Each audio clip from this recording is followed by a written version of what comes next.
Quelle joie d'être là ensemble. Pas trop fatigué, ça va? Vous savez lire? Fatigué d'être fatigué.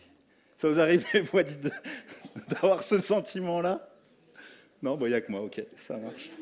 Moi, je prêche à moi-même ce matin, de toute façon. Comme à chaque fois. Mais... Oh Seigneur, je te remets cette prédication ce matin. Et je te prie que tu puisses parler encore à nos cœurs. Nous voulons être attentifs à ce que tu as pour nous en ta parole.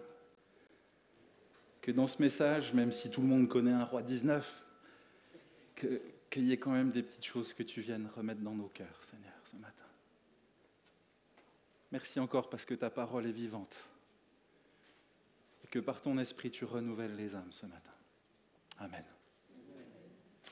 On a vu la dernière fois un roi 18. C'était la grande victoire d'Élie. Maintenant, on voit un roi 19. C'est la grande défaite d'Élie. Après la victoire, la défaite. Alors, on aime mieux quand c'est dans l'autre sens. Et je ne sais pas si vous avez déjà eu ce sentiment d'être empêtré, englué dans les mêmes affaires, toujours, encore et encore. Cette impression de yo-yo permanent. Tu as une victoire, ça se passe bien, puis tu retombes toujours dans le même travers. Vous voyez ce que je veux dire? Pour ceux qui ne voient pas ce que je veux dire, regardez juste cette petite vidéo.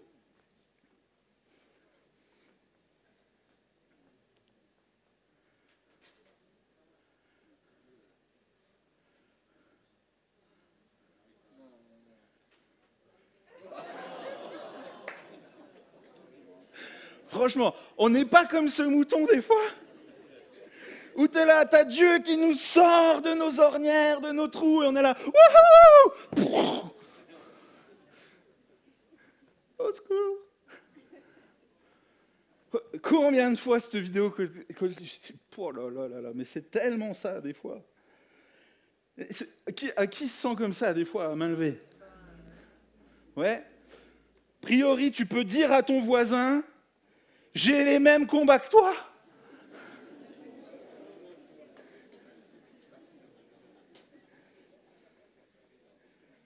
Et on est là des fois, bon, allez, ce coup-ci c'est bon, j'utilise bien mon temps, fini la procrastination, là, avec les réseaux sociaux, à perdre mon temps, je passe...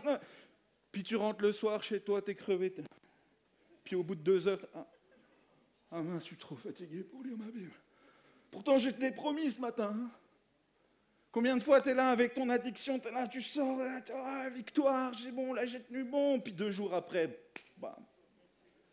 Combien de fois tu es là le matin, tu pars en disant, tu pries pour ta famille, tu es là, puis ce soir, tu es plein de bonne volonté, tu dis, quand je vais rentrer, je vais prendre du temps avec mes enfants, prier avec eux, et puis voilà, puis lire la Bible avec eux, puis tu rentres, tu es tellement KO que tout ce que tu fais, c'est t'énerver après eux. Non, ça arrive qu'à moi, ça. Et on est là, comme ça, plein de bonnes intentions, mais à chaque fois, on retombe dans nos mêmes ornières. Et mes amis, c'est exactement ce qui se passe dans notre histoire avec Élie, dans 1 Roi 19. Élie sort d'une grande victoire, il a combattu contre le péché en Israël, il a la victoire et tout le monde, et il est là, il est sûr de lui, et puis dès le lendemain ou quelques jours après, il reçoit un message de Jézabel qui lui dit ceci. Alors Jézabel envoya un message à Élie pour lui dire que les dieux me punissent très sévèrement si demain, à la même heure, je ne t'ai pas fait subir le sort que tu as infligé à chacun de ses prophètes. Élie prit peur et s'enfuit pour sauver sa vie. Il se rendit d'abord à Beersheba, dans le territoire de Juda, où il laissa son jeune serviteur. Puis il s'enfonça dans le désert. C'est le coup de grâce. Lui qui pensait avoir résolu le problème du péché, juste après, il se rend compte qu'il n'en est rien. Que c'est toujours là. Qu'il y a même des menaces contre lui. Et il est là dans ce sentiment d'échec.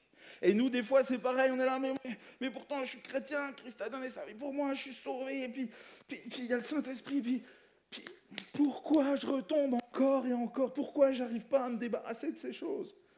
Pourquoi j'arrive pas à me débarrasser du péché?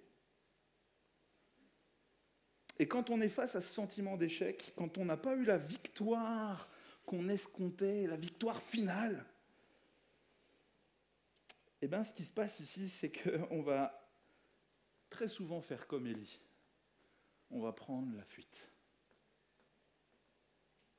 Et cette fuite, Élie, il ne va pas n'importe où, il va dans le désert. Et regardez ce qui est dit juste après. Puis il s'enfonça dans le désert. Après avoir marché toute la journée, il s'assit à l'ombre d'un genêt isolé et demanda la mort. C'en est trop. Je suis fatigué. Maintenant, l'Éternel prend ma vie car je ne vaux pas mieux que mes ancêtres. Et quand nous aussi, on est là dans nos ornières à retomber sans cesse, au bout d'un moment, ça crée quelque chose comme ça. Ça crée une espèce de déception en nous. Ça crée en nous une espèce de lassitude. Et si on n'y prend pas garde, ça nous conduit dans le désert spirituel. Ça nous conduit dans une mort spirituelle. Et là où Élie priait pour la pluie, c'est la sécheresse dans son cœur à lui qui revient, qui arrive. Pourtant, normalement, Élie, en tant que prophète de Dieu, il avait appris à d'abord écouter Dieu et après agir. Il était censé normalement prendre le temps d'écouter ce que Dieu avait à lui dire face à cette menace, face à cette situation. Mais lui, il n'écoute pas Dieu, il ne prend pas le temps d'écouter Dieu. Tout ce qu'il fait, c'est d'écouter le messager de Jézabel. Et quand on a le sentiment d'avoir échoué, de ne pas avoir réussi à avoir la victoire sur nos récurrences, eh bien très facilement, nous pouvons nous aussi nous mettre à écouter les messages de l'ennemi, qui va nous dire rapidement, « T'as vu? T'es encore tombé. T'es nul. Comment Dieu peut t'aimer? T'es foutu. Dieu ne peut pas te pardonner. Dieu est impuissant. Il ne t'aide même pas là dans tes situations, il ne te sauve pas, c'est que Dieu n'existe pas. Et on a tout un tas de mensonges, de messagers, de mensonges de l'ennemi qui viennent et qui viennent remettre en cause toute notre foi dans ces moments-là. Vrai ou pas? Si on se met à écouter ces mensonges, c'est la fuite assurée dans le désert. Et nous devons apprendre, plutôt que de fuir dans le désert, à nous mettre à l'écoute dans ces moments-là de Dieu. Qu'est-ce que tu as à me dire? Seigneur, je vais encore de retomber. Qu'est-ce que tu as à me dire?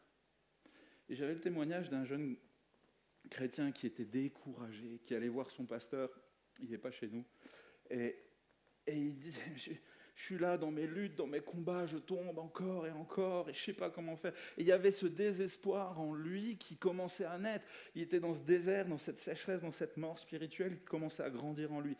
Jusqu'au moment où son pasteur qui témoigne ça, il dit, un jour je l'ai vu, puis il était tout rayonnant, plein de zèle, plein de feu, puis je lui ai demandé, mais qu'est-ce qui s'est passé? Il dit, j'ai pris le temps de m'arrêter avec Dieu et d'écouter ce qu'il avait à me dire. Et il m'a aidé à comprendre un mensonge auquel je croyais. Et il dit, je me suis rendu compte que l'ennemi me faisait croire que parce que je retombais, je n'aimais pas Dieu. Mais ce n'est pas vrai. Et il dit, parce que j'aime Dieu, j'ai commencé à changer et à le laisser me changer. Quand on écoute les mensonges, il est dit là qu'il partit dans le désert. Et en réalité,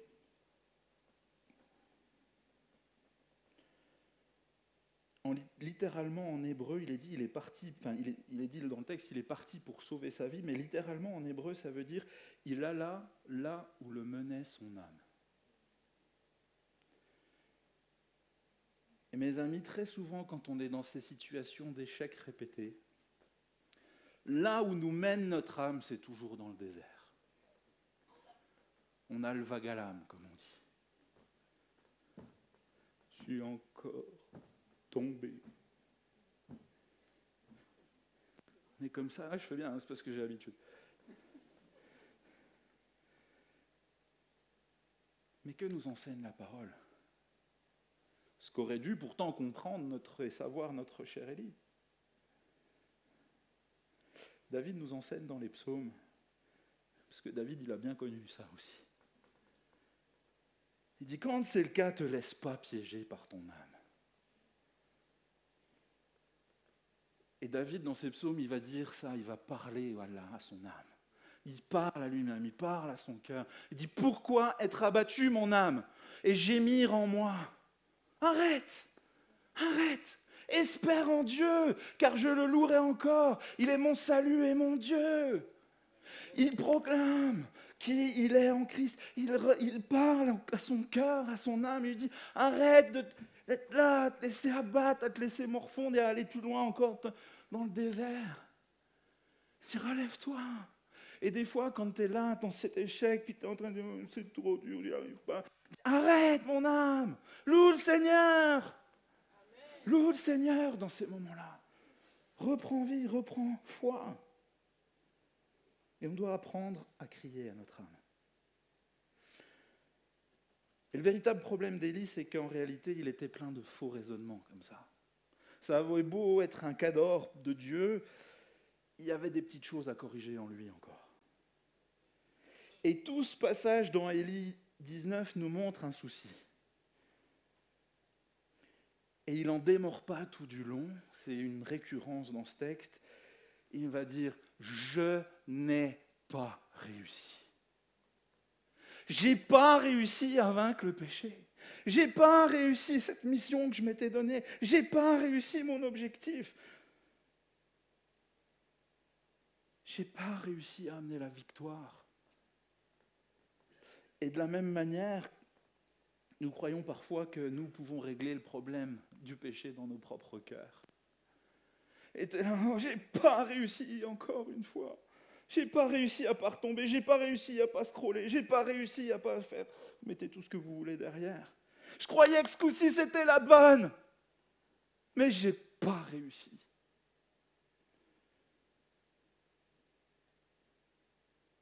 Et on doit comprendre qu'il y a un mythe là derrière. C'est le mythe de croire qu'on peut y arriver par nos propres forces. On est sauvé par grâce, mais derrière, tu as intérêt à réussir. Non, on est sauvé par grâce et derrière, on continue de vivre par la grâce de Dieu.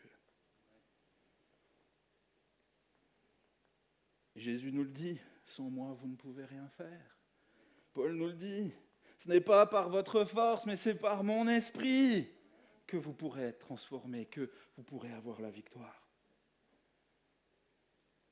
Mais là, Élie ne comprend pas. Plusieurs fois, il dit, j'ai déployé mon zèle, j'ai tout fait, j'ai tout essayé, mais je n'ai pas réussi à résoudre le problème du péché en Israël. On avait presque envie de lui dire, hey, Élie, t'as pris le boulard là un peu, hein? Tu crois que c'est toi qui vas résoudre le problème du péché en Israël? Ben, c'est ce qu'il croyait. Que par sa victoire éclatante au Mont Carmel, c'était réglé, ça y est. Et c'est pour ça qu'il déprime. Il dit non. Quel orgueil. C'est pas le plan de Dieu. C'est Christ qui a la victoire, pas toi. Tu n'arrives même pas à régler le problème de ton péché là immédiatement. Tu crois que tu pouvais résoudre le problème du péché d'une nation?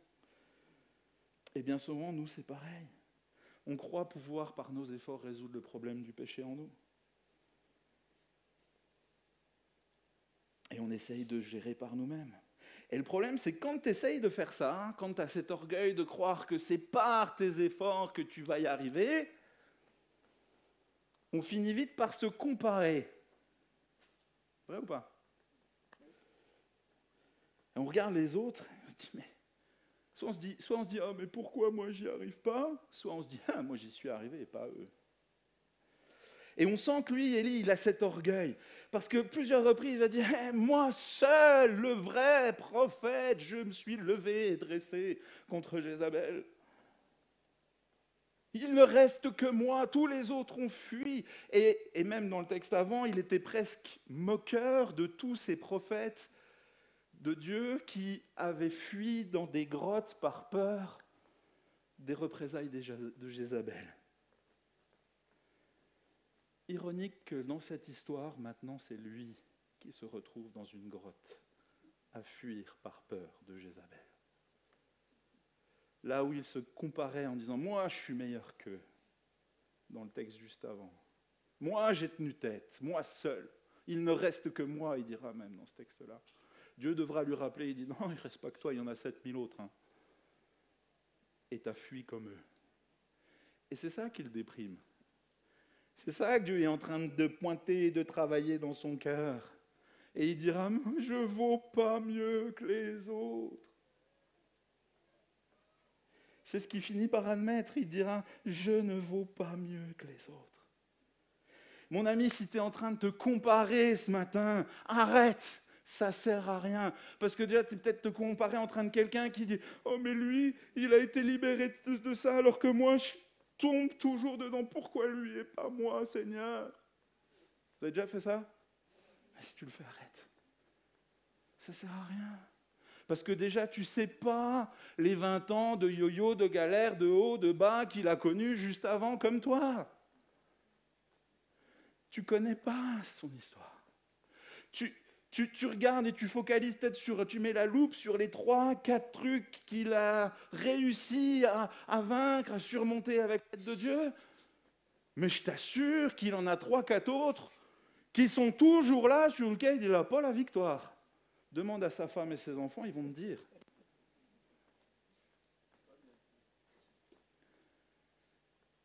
Et puis il en a même dessus 3, 4 autres où il n'est même pas conscient qu'il les a.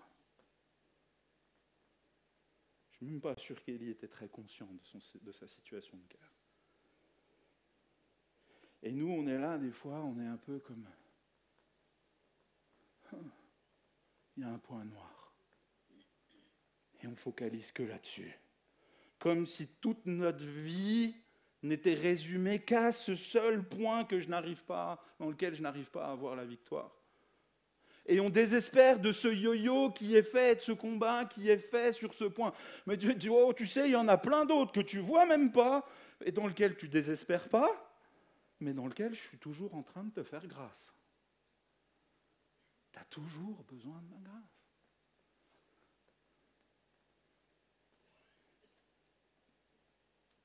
Ce que nous devons apprendre, ce n'est pas à fuir, ce n'est pas à accepter les mensonges, ni même à nous comparer aux autres. Ce qu'on a besoin d'apprendre, nous dit ce texte, nous montre ce texte, c'est d'apprendre à être un disciple qui marche dans la grâce de Dieu. C'est ce que Dieu va tout le long du texte, quand on regarde entre les lignes, c'est ce qu'il s'efforce de montrer et de faire dans la vie d'Élie. Et nous devons revenir avec humilité et apprendre, c'est avoir cette humilité face au péché. Que le résoudre, ça ne peut pas venir de vous. Ça vient du Seigneur. Ça ne veut pas dire qu'on n'a pas des choses à faire, des efforts à faire, mais il faut les placer au bon endroit, ces efforts. C'est par la grâce de Dieu que tout est possible. Regardez ce que nous dit Paul. Ce que je suis à présent, c'est à la grâce de Dieu que je le dois. Tous ces changements en lui, c'est à la grâce de Dieu qu'il le doit. Cette grâce qu'il m'a témoignée n'a pas été inefficace. J'ai travaillé plus que tous. On voit bien, il fait des efforts quand même. Mais non pas moi toutefois, mais la grâce de Dieu qui est avec moi. Nous sommes transformés par et dans la grâce de Dieu.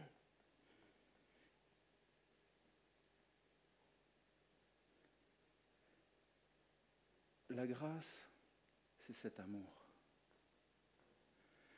Plus cet amour prend place dans ma vie, plus mon amour pour le péché je peux m'en détourner. Et la grâce, c'est cette démarche où pas après pas, je découvre l'amour de Dieu pour me détourner du péché. C'est dans sa grâce que nous sommes transformés, c'est par son amour. Et la victoire, mes amis, ça se fera toujours à travers un processus de grâce. Et là, il nous montre 3 pratiques à mettre en place. 3 pratiques qui consistent en réalité à donner un espace à Dieu dans nos cœurs pour laisser Christ nous transformer dans sa grâce et dans son amour. Et dans ce texte, je suis impressionné de voir la douceur, la patience, la bienveillance de Dieu. On voit cette grâce à chaque coin de ligne. Et Dieu va l'amener à faire 3 pratiques. La première de ces pratiques, c'est qu'il va lui dire, prends le temps de te nourrir et de te reposer. Il regarda et aperçut près de sa tête un de ces gâteaux que l'on cuit sur des pierres chauffées et une cruche pleine d'eau. Il mangea et but, puis se recoucha. L'ange de l'Éternel revint une seconde fois, le toucha et dit, lève-toi, mange, car autrement le chemin serait trop long pour toi. Il se leva, mangea et but, puis fortifié par cette nourriture, il marcha 40 jours et 40 nuits jusqu'à la montagne à Horeb. Quand on regarde entre les lignes dans tout ça, en réalité, Dieu est en train de le conduire dans sa présence. Il lui donne à manger, qu'on pourrait rapidement et facilement symboliser cela par la nourriture de la parole. Quand tu prends du temps pour te nourrir dans la parole, tu viens dans sa présence, dans la parole, il y a quelque chose qui prend place en toi. C'est un moyen de grâce pour toi, pour changer ton cœur. Mais j'aime pas lire. Ok, reste dans le désert, comme tu veux. Il lui donne la possibilité ensuite de dormir. Là, on voit bien l'état dépressif d'Élie. Mais Dieu prend soin de lui. Il lui donne à manger. Il lui laisse dormir. Et dans la présence de Dieu, c'est ce que le Seigneur fait. Il dit dans Matthieu 11, « Venez à moi, vous qui êtes fatigués, courbés sous un fardeau, et je vous donnerai du repos. » Quand tu viens dans sa présence, tu prends du temps dans la prière avec lui. Tu prends du temps avec le Seigneur. Il y a un repos qui vient sur son âme. Il lui dit, « Lève-toi et mange, sinon la route sera trop longue pour toi. » Et des fois, on veut espérer tenir, on veut avoir la victoire et avancer de victoire en victoire sans prendre le temps de cette présence de Dieu, sans prendre le temps de nous nourrir avant. Mais si tu ne te nourris pas, le chemin sera trop long. Tu vas continuer d'échec en échec. Il faut te nourrir à un moment donné pour avoir la victoire. Il faut te nourrir de sa présence, de sa parole. Et il l'emmène ensuite à marcher pendant 40 jours. Et 40 nuits. On voit là un lien direct. Moïse a dû faire ce processus de 40 jours de jeûne. Jésus a fait ce processus de 40 jours de jeûne. C'est cette balade où on remet notre cœur à Dieu. Et encore une fois, il invite à une pratique de jeûne. Dans le jeûne, je prends du temps, je laisse de l'espace à Dieu pour qu'il travaille mon cœur. Si je ne lui laisse jamais cet espace dans ma vie, c'est normal que j'aille d'échec en échec. Mais quand tu prends cette pratique de lui laisser du temps, de la place dans ton cœur, de marcher avec lui pendant 40 jours, 40 nuits, je t'assure qu'il y a des choses qui commencent à changer et bouger en toi.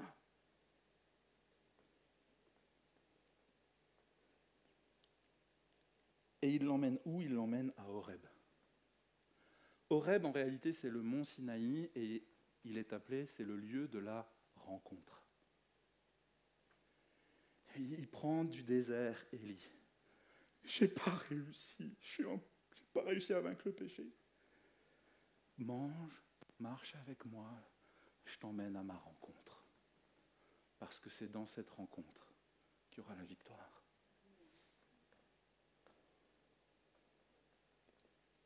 Et là, dans cette rencontre, c'est le passage qu'on connaît tous.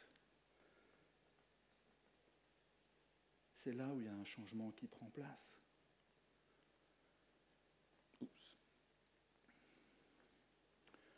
L'Éternel dit, on a Élie qui arrive sur cette montagne, il est dans sa grotte, toujours en train de désespérer, de déprimer.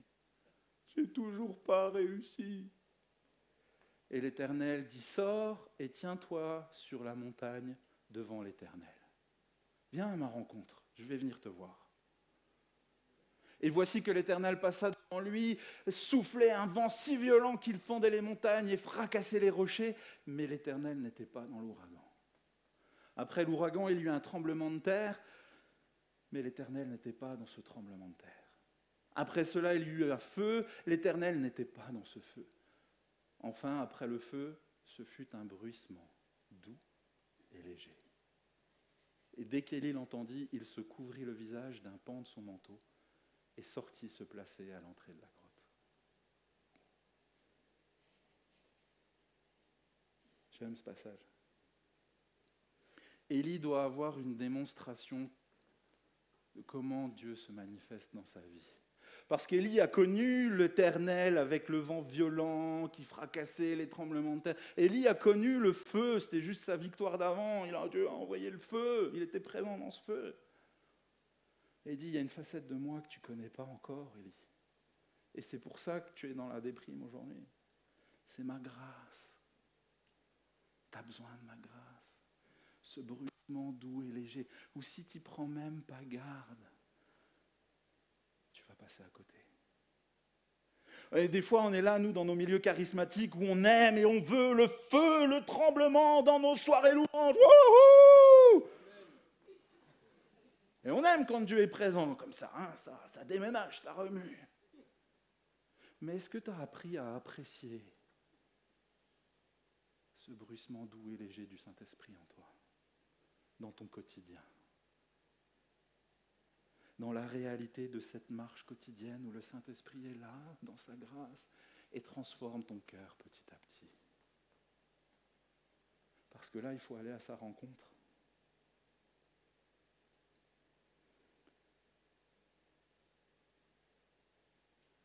Parce que quand tu viens recevoir l'Esprit Saint, là, ce que Dieu lui dit, c'est ce que tu as besoin pour avoir la victoire, c'est de mon esprit. C'est par mon esprit. Oui, des fois, je peux faire des grands miracles. Oui, des fois, je peux... Mais la plupart du temps, ce que je veux t'apprendre, c'est que j'agis aussi derrière travers un murmure doux et léger en toi. Petit à petit, progressivement. On a besoin du Saint-Esprit parce que ce n'est pas que par nos forces. Nous, on doit faire un effort, mais c'est l'action du Saint-Esprit dans nos efforts. Et imagine un vélo. Tu es là, allez, admettons, je vais avec mon épouse, on est dans les Alpes, et puis on va au magasin, on dit oh, on va louer un vélo, on va se faire la montée, là, on va aller tout en haut en vélo. Et puis je prends un VTT, puis Claire, elle a dit moi je voudrais prendre celui-là par contre. Il est un peu plus cher, mais bon. Je dis ok, allez. Et puis commence la balade, puis je suis là, puis ça monte pignon, puis t'es là à mouliner au taquet, et puis t'avances rien du tout. Et puis il y a elle qui est là. Eh ben, allez, on peut encore se faire 10 km là. Puis toi, tu descends du vélo, tu pousses comme ça, j'en peux plus. Jusqu'à ce que tu te rendes compte que ton épouse a loué un vélo électrique. On a besoin du vélo électrique. Je t'assure que quand tu fais, pour ceux qui ont essayé du vélo électrique, franchement, tu es en communion avec le Saint-Esprit sur un vélo électrique. Aucun effort. Tu sens le vent doux et léger sur ton visage. T'es bien. Ça avance beaucoup mieux. C'est par mon esprit. Oui, moi je peux faire des efforts, mais c'est l'équivalent du petit vélo où je pédale avec mes pignons, où ça mouline et j'avance pas. Ce que j'ai besoin, c'est de l'action du Saint-Esprit en moi. Mais je dois aller à sa rencontre. Si je ne prends pas et je ne laisse pas de place au Saint-Esprit pour venir dans cette rencontre, ça changera. Je reste sur mon vieux VTT. Et encore, quand il y a des vitesses.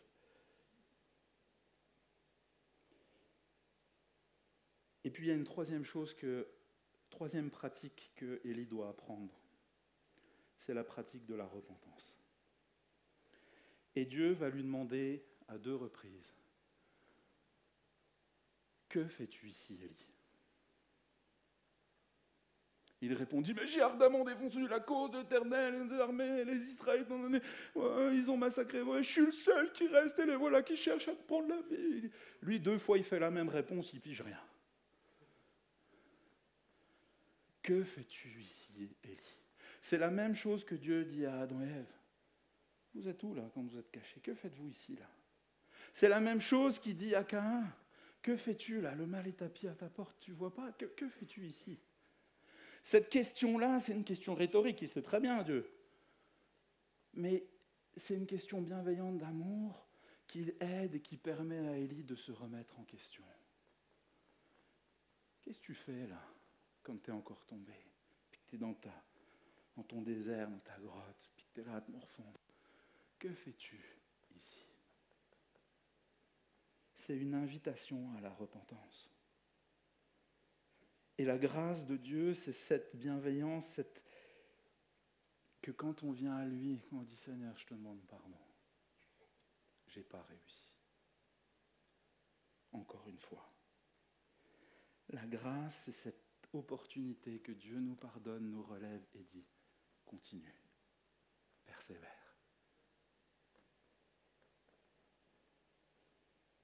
On a besoin de cette grâce, mes amis. C'est par la grâce que ce changement peut prendre place. Et Dieu nous appelle, c'est ce que Dieu nous appelle à faire dans ces moments-là, à lui donner cet espace pour son esprit, pour sa présence, pour sa parole, pour la prière, pour la repentance, pour le jeûne, à pratiquer ces choses-là pour lui donner l'opportunité dans sa grâce de nous transformer jour après jour. Et le problème, c'est que des fois, on veut gagner la course sans s'entraîner, sans pratiquer ces choses-là. On veut la victoire, on sent que ça arrive comme ça. Mais c'est un peu comme si je disais, allez, on me donne la guitare de John, là. Il a peur, ça y est. Et on me dit, allez, vas-y. Oh la purée, joue. J'y arrive pas. Alors, tu as quelqu'un qui vient te voir qui dit « Essaye plus fort !» J'y arrive toujours pas. Alors, tu en as un autre qui te dit « Dans le nom de Jésus, que tu y arrives maintenant !» J'y arrive toujours pas, mais pourquoi Dieu il fait ? Pourquoi il ne m'aide pas ? Et même, admettons que tu arrives à jouer d'un seul coup comme ça, miracle. Le piège, ce serait de croire que ça fonctionne après toujours comme ça. Non. Comment ça se passe ?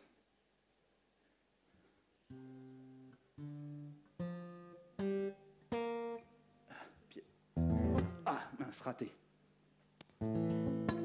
Mince, raté. Ça fait mal au doigt. C'est un peu mieux. Et on s'entraîne.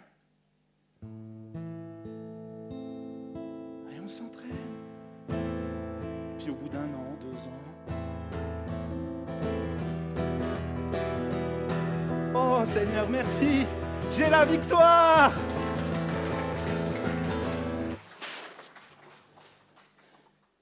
Cette victoire, c'est un processus dans la grâce. La grâce, c'est ce qui nous permet de faire toutes ces erreurs, toutes ces fausses notes du début à la fin, jusqu'au moment où tu arrives, où Dieu... Cette grâce, c'est Dieu qui est là, par son esprit, puis qui dit, regarde là, mets ton doigt là, fais comme ça. Puis petit à petit, tu avances, et plus tu pratiques, plus tu t'entraînes, plus il y a cette grâce qui est là, qui t'aide à gagner, à avoir la victoire. La grâce, c'est ce processus où dans le dedans, on peut apprendre. Et il y a un célèbre Maxwell qui, dans un de ses livres, il dit « Parfois, j'apprends, parfois je gagne, parfois je perds, et le je perds est barré. » Il dit « Parfois je gagne, mais parfois j'apprends. » On apprend. On apprend à marcher de victoire en victoire. On apprend à avancer de grâce. Et la grâce, elle est là pour nous aider à aller de victoire en victoire, de grâce en grâce.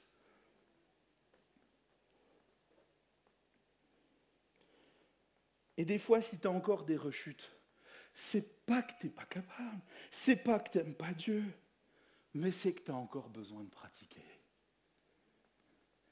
Et plus tu pratiques, plus tu permets au Saint-Esprit d'œuvrer en toi. Et des fois, le souci, c'est que on voudrait voir les changements tout de suite. Élie, un de ses problèmes, c'est le tout ou rien. C'est soit il a réussi, soit il n'a pas réussi. Il n'a pas cette compréhension de la grâce qu'il y a entre les deux.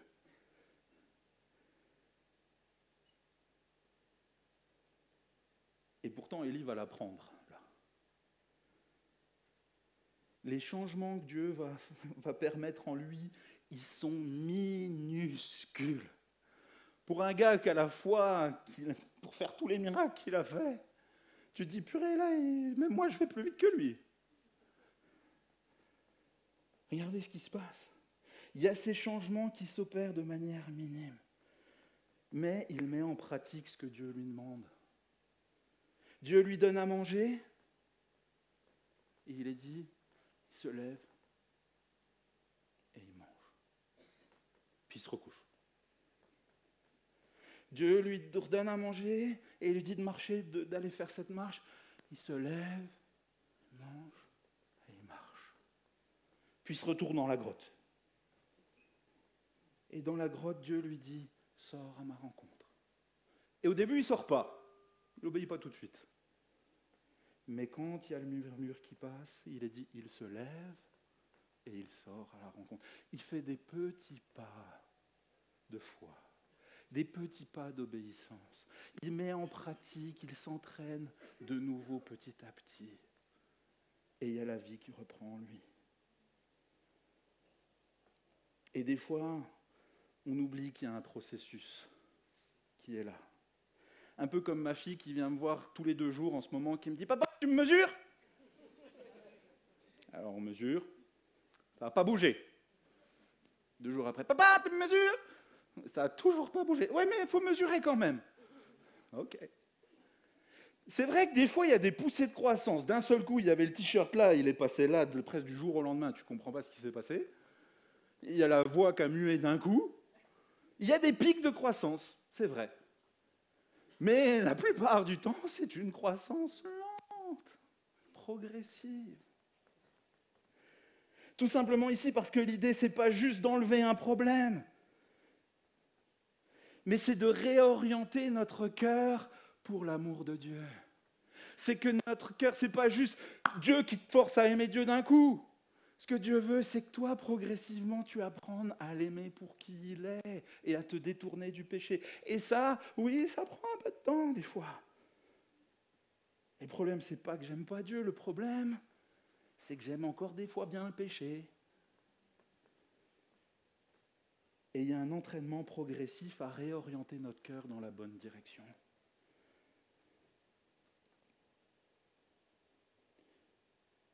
Il y a des choses dans lesquelles il faut s'entraîner. Ça me fait penser à mon grand-père. C'était un maître en aïkido. Et quand j'étais jeune, je le voyais, il passait son temps à faire. Et nous, avec mes cousins, on se moquait de lui. Il était toujours là à faire ces mêmes gestes. Je ne sais pas comment il faisait. Et nous, on était là, 4-5 gros gaillards. Puis mon papy, il était comme ça. Hein. Et nous, on arrive, on dit, hey, on va l'attaquer. On va voir si c'est bien se défendre. Et on arrive, on lui saute les 5, et lui, bam, bam. Les 5 rétamés, hey, arrête, ok, j'abdique. Il s'était entraîné. Ce qui fait que quand l'ennemi attaque, il était capable de le mettre par terre facilement. Il y a un entraînement qui doit prendre place en nous. Un entraînement dans la parole, dans la prière, dans la vie de l'esprit. Et une dernière clé pour nous dans le processus de grâce. C'est que des fois, on doit apprendre à aimer, pas juste atteindre un objectif, on doit apprendre à aimer le processus qui a tout du long. Apprendre à aimer apprendre. Il y a des gens qui aiment apprendre. Et là, c'est aussi ça, quand Dieu l'invite à cette balade au mont Horeb pendant 40 jours, il y a quelque chose qui se passe là. Et des fois, notre visée, elle est trop sur réussir ou pas réussir, plutôt que tout du long apprendre à connaître son Seigneur, apprendre à aimer son Dieu. Et ça, je l'ai appris dans mes balades avec mon épouse. Moi, je suis un gars, les balades, il faut qu'il y ait un objectif, sinon ça ne sert à rien. Ok, on va se balader, on va à la supérette dans ce cas pour acheter le pain qui manque. Ah ouais, sinon, voilà. Bon, ok, on se balade, mais on va à quel point de vue alors? Parce qu'il faut quand même qu'il y ait un objectif à atteindre. Ma femme, c'est tout l'inverse. L'objectif, c'est secondaire. Ce qu'elle aime, c'est de profiter tout du long, de voir tout ce qu'elle découvre, les petits oiseaux, les machins, les trucs. Et elle peut te faire des détours, des fois. Dis, ouais, mais moi, le point plus direct pour l'objectif, c'est là. Hein. Et elle, non, mais regarde, ça, c'est... Et puis, du coup, elle sait, parce que comme ça rallonge, puis on profite de discuter ensemble, d'être ensemble, elle profite de la balade.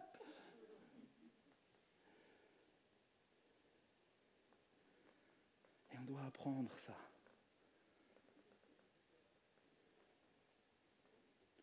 On doit apprendre à profiter de ce processus. Ok, il y a des échecs. Ok, il y a des fois où la route est un peu sinueuse, ou des fois elle m'emmène dans des trucs. On est obligé de passer sous des barbelés, mettre dans la boue, puis il y en a partout. Puis... Mais elle est toute gaie, oh, c'est formidable. Vous direz, elle est avec les enfants, vous ne lui direz pas. Hein. Et des fois, on est là avec le péché, on tombe ça. Mais si ta vision, c'est juste, j'ai pas atteint l'objectif, j'ai pas réussi comme Élie, tu passes à côté de dire, Seigneur, je suis en train d'apprendre à marcher avec toi, d'apprendre à t'aimer, de progresser, de te connaître encore mieux. Profite de la balade. La grâce, elle sert à ça, à te permettre de profiter de la balade dans cet apprentissage vers lui, pour changer ton cœur. Et si la route devient dure, vous savez, quand je regardais le truc sur le mont Everest, ils font 1 pas et 3 respirations.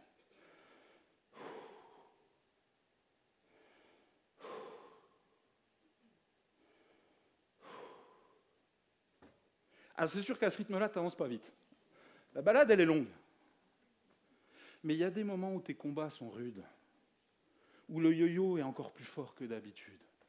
Mais là, c'est à chaque fois de faire cette respiration, cette pause. Je prends le temps avec toi, Seigneur.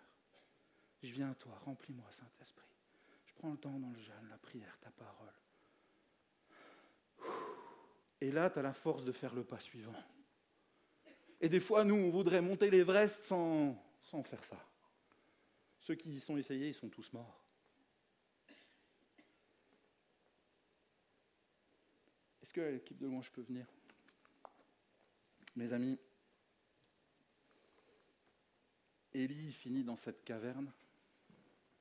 Et des fois, nous aussi, on peut être, à cause de nos récurrences, de nos péchés, de « j'ai pas réussi à vaincre ça dans ma vie », on peut se retrouver comme enfermé dans une caverne.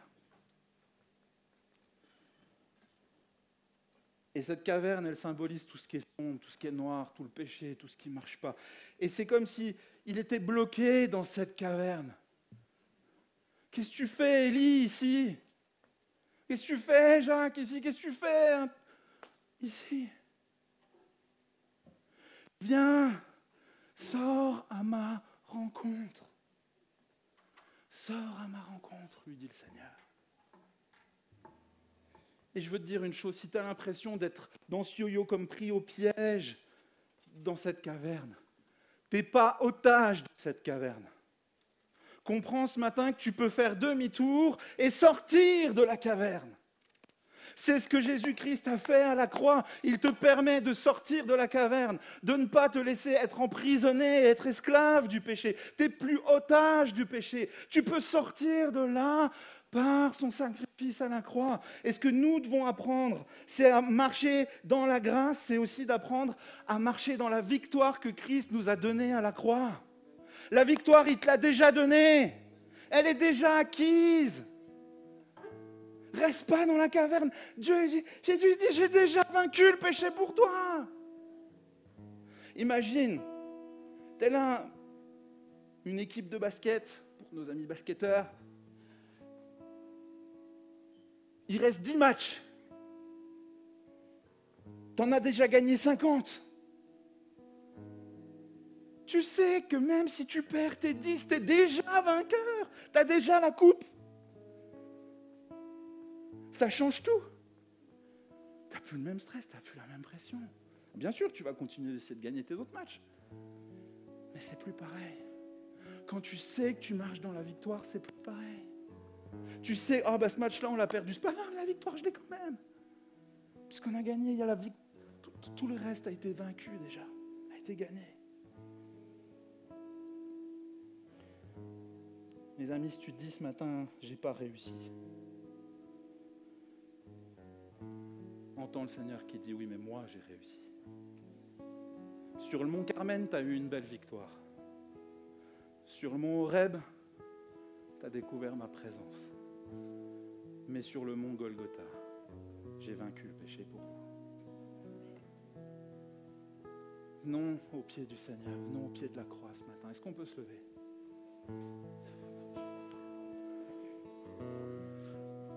Et je ne vais pas faire un appel à s'avancer ce matin. Je voudrais que chacun puisse prendre un temps seul à seul avec Dieu. Si vous avez envie de vous avancer, venez samedi prochain. On prendra tout le temps qu'il faudra.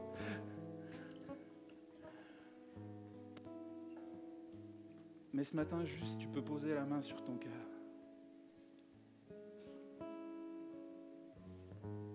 Dire, Seigneur, je te demande pardon pour mes péchés. Je te demande pardon pour ce yo-yo. Et je te remercie pour la victoire à la croix. Je te remercie de m'avoir libéré de l'esclavage du péché. Et aujourd'hui, je sors de cette caverne pour venir à ta rencontre. Apprends-moi, aide-moi à progresser jour après jour. À te laisser cette place, à faire ces efforts, à te chercher toi. Et à te laisser me remplir et me transformer. Sois loué et glorifié ce matin, Jésus. Amen. Soyez bénis.